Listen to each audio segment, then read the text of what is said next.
Hi everyone, welcome to the Hollywood Reporter India. I am Vishal and today we are going to be talking about Rajkumar Periasamy's Amaran.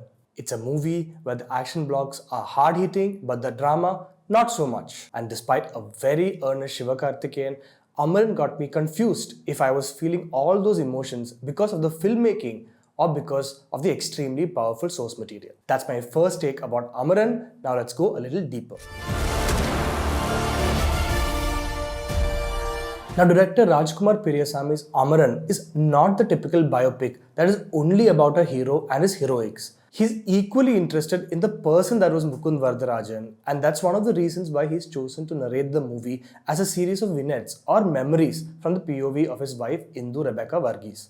We meet him during different stages of his career, first as student, then as lieutenant, as captain, and finally as the major when he joins the coveted 44th Rashtriya Rifles, a highly specialized force that focuses on anti-militant exercises. With each memory, we see small but gradual shifts in Mukund's personality. From playful and silly, he becomes serious and tough after major life events. In a segue, we overhear Indhu explaining how his first kill and the death of his buddy changed him forever. Yet the very next cut is of him explaining how one shouldn't take anything personally. It's a contradiction that every officer has to wrestle with. Rajkumar, who has also written the screenplay of Amaran, loads the film with lots of information that goes beyond the routine of an officer like Mukund and into the life of ordinary Kashmiris and the conflict that they're constantly stuck in. Take, for instance, a short monologue about Kashmir's half-widows. They are women who live in constant fear without ever knowing if their husbands are alive or dead. However rushed,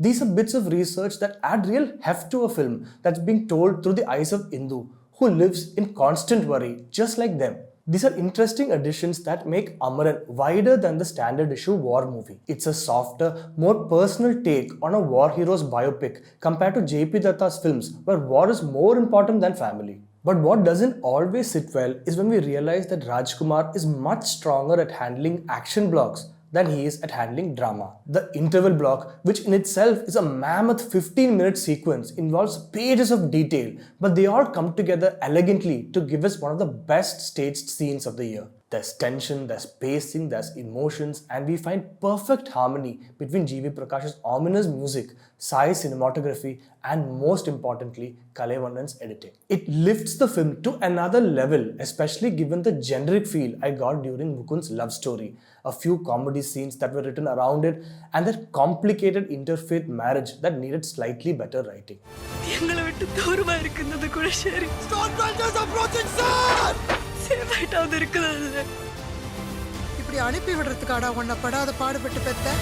And when I say better writing, I mean mostly in terms of the dialogue writing. Now, it's always going to be tricky for a multilingual film with so many characters to find a midpoint.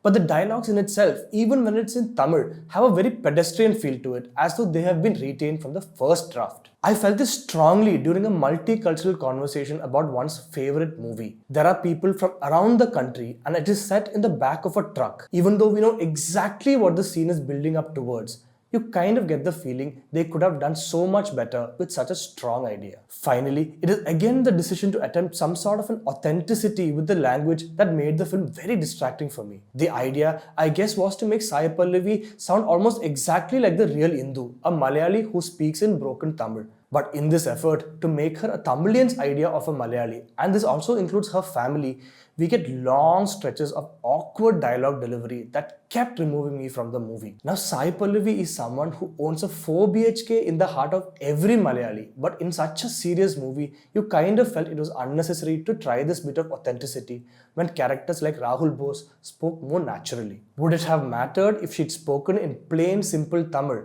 at least in the later scenes? Despite all of this, it's still a movie that comes back very, very strongly when it returns to the battle zone. With better handling of the drama and the lighter love portions, Amaran, at least to me, could have been a movie that worked so much better on the power of its source text. It has a lot of very, very strong moments, but it needed better dialogue writing and a lot more subtlety despite a very, very earnest Sivakarthikeyan. That's my review of Amaran. If you like this review, please subscribe to THR India.